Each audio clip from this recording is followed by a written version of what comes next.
Ahora quiero que comentemos dos noticias que fueron efectivamente titulares cuando se habló de ciencia en este país.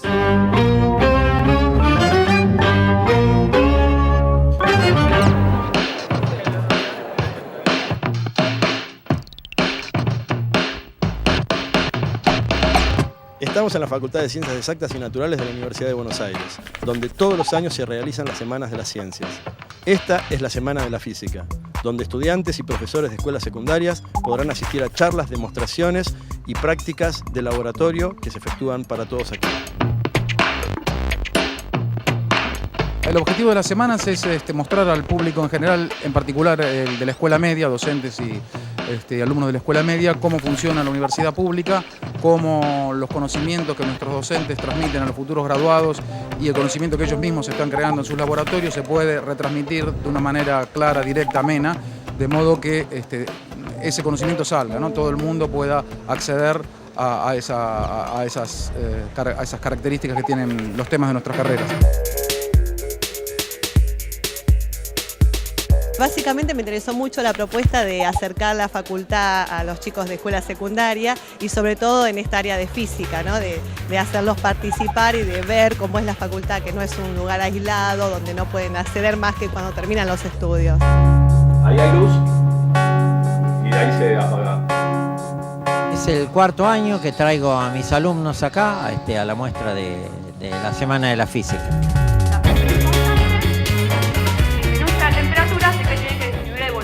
Vuelta, las moléculas que están adentro del gas no tienen el impulso suficiente como para empujar, empieza a andar más lento y la densidad aumenta también. Recién acabamos de ver la experiencia de bajas temperaturas, son experiencias que gustan, ¿no? Porque llaman la atención, son fenómenos superconductores. A mí que ya lo conozco me sigue gustando y bueno, a ellos les interesa también, ¿no? Está el tema de la orientación vocacional. Hay algunos chicos que esto les sirve como estímulo vocacional. Yo vine por primera vez a la facultad en el marco de la Semana de las Ciencias Físicas en el 2005, cuando todavía estaba en el secundario. Fue mi primer acercamiento hacia la facultad y bueno, eso permitió que después me convencieron aún más de lo que quería estudiar, digamos.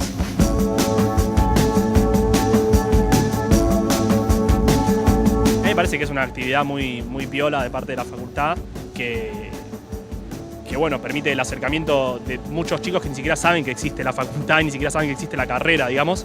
Así que sí, lo recomiendo fuertemente, digamos.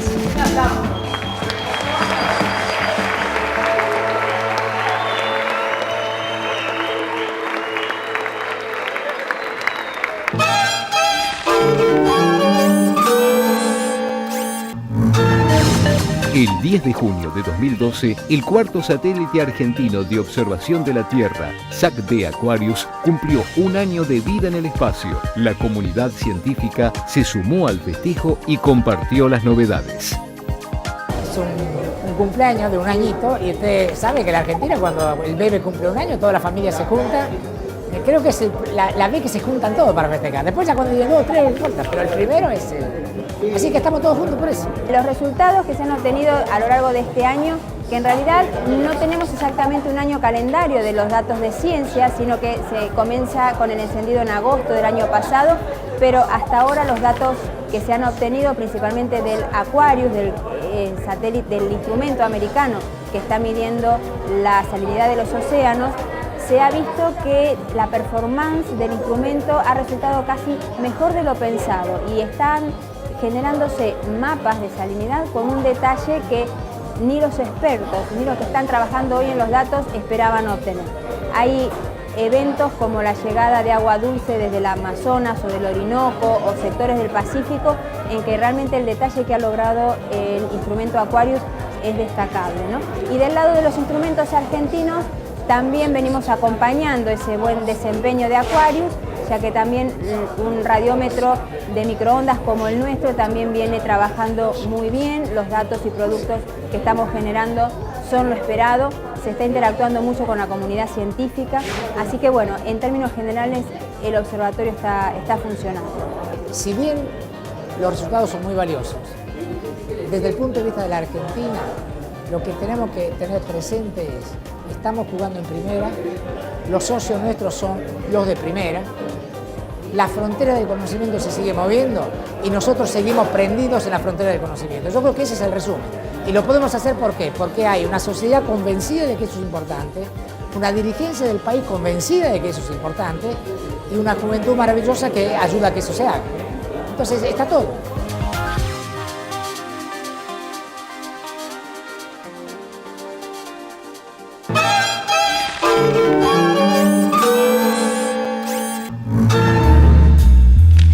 Gustavo Sevlever es doctor en medicina, jefe del Departamento de Docencia e Investigación del Instituto FLENI.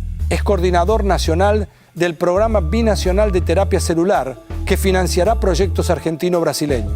Es miembro de la Comisión Asesora en Terapias Celulares y Medicina Regenerativa del Ministerio de Ciencia, Tecnología e Innovación Productiva de la Nación. Gustavo, ¿cuál es el estado actual cuando se trata de hablar de células madres? El estado actual es complejo. A ver. Porque se mezcla glamour, cosa que en la ciencia parecería no ser tan importante, esperanza, problemas de muchos pacientes que tienen enfermedades muy serias y graves, y una posibilidad científica que es fascinante. Todo eso hace una mezcla bastante complicada de comprender y de situarse. El estado actual, yo diría, en un punto es promisorio. Esto es una gran promesa. Probablemente pensamos que algunas de las enfermedades más serias y con menos tratamiento que hoy existen en la humanidad puedan ser tratadas de manera más eficiente que hasta ahora a partir de la tecnología de las células madre. Pero, a ver, porque en una época se había generado como una gran expectativa. Parecía como que el tratamiento con células madres iba a ser algo así como la panacea. Como cuando alguna vez aparecieron los corticoides, que parecía que iban a curar todo y después no solamente curan, digamos, resuelven el problema momentáneo, pero esencialmente no curan nada y traen un montón de trastornos. Ahora, las células madres da la sensación como que tienen el potencial para. Ahora, ¿de qué depende? ¿Por qué no avanzamos en la medida que teníamos esas expectativas? Porque a veces no es tan fácil, porque los problemas biológicos que hay que resolver son muchos y porque las enfermedades en sí mismas son complejas. Y a veces no, la tuberculosis que se curaba, digamos, con un antibiótico, pero también con medidas higiénicas y con mejor alimentación, es un modelo que quizás ya ha desaparecido. Nuestras enfermedades, las actuales, son un poco más complejas. Pero tomemos un ejemplo que creo que es muy claro. Cuando César Milstein publica sus famosos anticuerpos monoclonales en el año 75, que después le lleva al Premio Nobel de Medicina, se pensaba en ese momento que eso iba a ser la solución a muchos problemas, entre ellos el cáncer.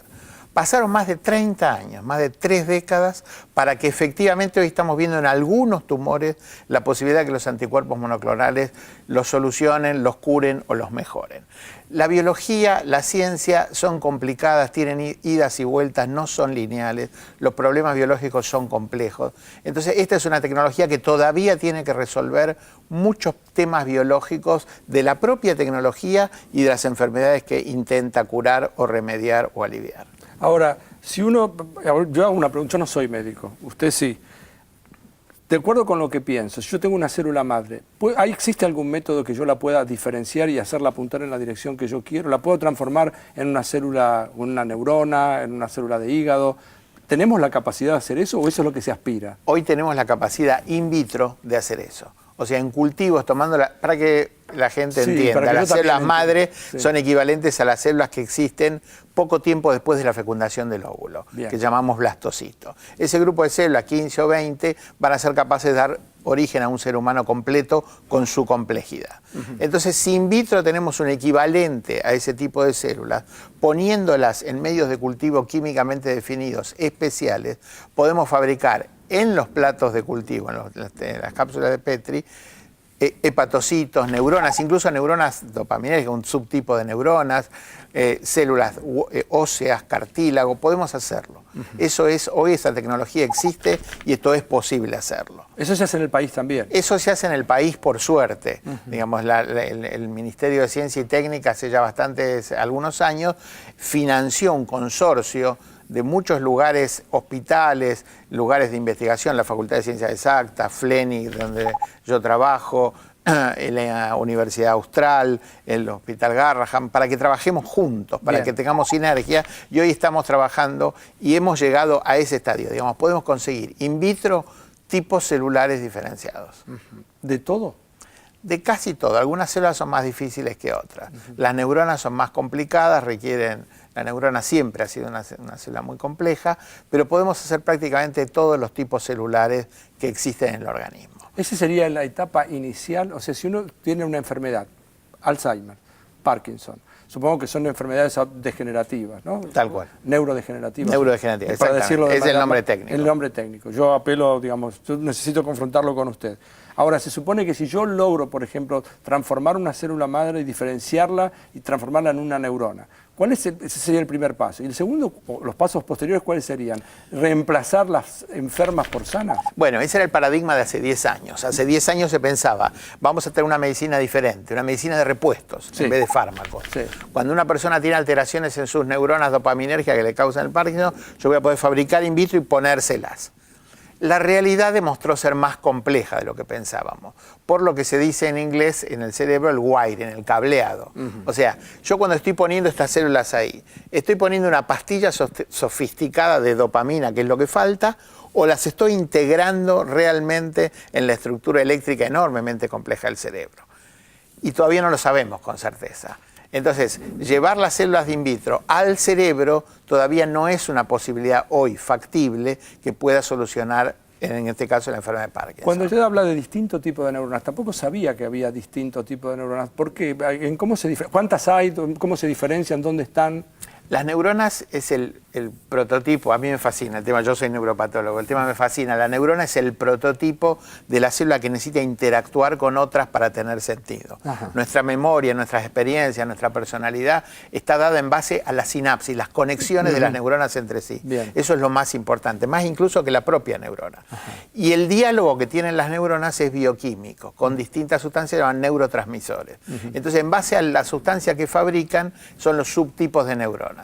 Algunas fabrican acetilcolina, otras dopamina, en fin, hay una gran cantidad y así las llamamos. Son subtipos de neuronas especializados. Las que se alteran en el Parkinson son las que fabrican dopamina, específicamente. Por eso las llamamos neuronas dopaminérgicas. Ahora, ¿por qué habríamos de tener expectativa entonces? Porque si nosotros vamos a generar a través de las células madres, vamos a hacerlas diferenciar y las vamos a transformar en neuronas. Insertarlas en ese sistema, digamos, es una tarea ciclópea, porque ¿cómo vamos a lograr hacerlo eso? Digamos, eso yo le diría que es una de las limitaciones, pero en modelos experimentales y en animales lo que se ha demostrado es que cuando uno pone ese tipo de células madre en ese lugar de la lesión, se generan una cantidad de factores tróficos, hay como una especie de avalancha de sustancias benéficas para el propio cerebro que hace que alguna de las propias que tenía el cerebro, más alguna de las aportadas, más otras sustancias bioquímicas, mejoren la capacidad funcional de las que quedan, de las que estaban afectadas, que no funcionaban, pero que todavía estaban vivas. Bien.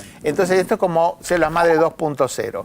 En este momento el paradigma que sea que quizá nosotros estamos aportando sustancias bioquímicamente críticas que mejoren lo que ya existe y que podemos optimizar la capacidad propia de respuesta de ese cerebro. ¿Cuáles son los tratamientos en este momento aceptados con células madres? O sea, porque yo anoté esto y usted corríjame. Trasplante de médula ósea, sangre periférica y cordón umbilical. ¿Esto qué es? Tal cual. O sea, el trasplante de médula ósea puede ser, es una cosa que se usa hace más de 2 décadas, está absolutamente aceptado, es lo más estándar que hay para algunas enfermedades de la sangre, leucemia clásicamente, algunos linfomas, algunas anemias raras. Entonces eso sí está muy aceptado hace mucho tiempo, incluso antes de esta epidemia de células madre, esta pasión por las células madre, y ese tratamiento reconocido, legal, aceptado en cualquier parte del mundo. ¿Los otros son experimentales? Los otros son experimentales. ¿Dónde se hacen experimentos en la Argentina y qué condiciones hay que cumplir para ser candidato? Acá hay un problema que es complicado, porque hay gente que abusa de estas situaciones, abusa de que los pacientes son gente vulnerable. Somos gente vulnerable, porque yo sería también vulnerable si yo tuviera una enfermedad. Si somos pacientes o si somos familiares. Claro. Somos esencialmente vulnerables. Entonces hay que tener mucho cuidado, porque hay gente, como en todas partes, que delinque en base a terapéuticas que son experimentales y que no están probadas. Entonces hay 5 criterios que a uno le permiten ubicarse frente a si esto es experimental y cómo tiene que hacer. Primero, el experimento tiene que estar escrito en un formato que se llama protocolo.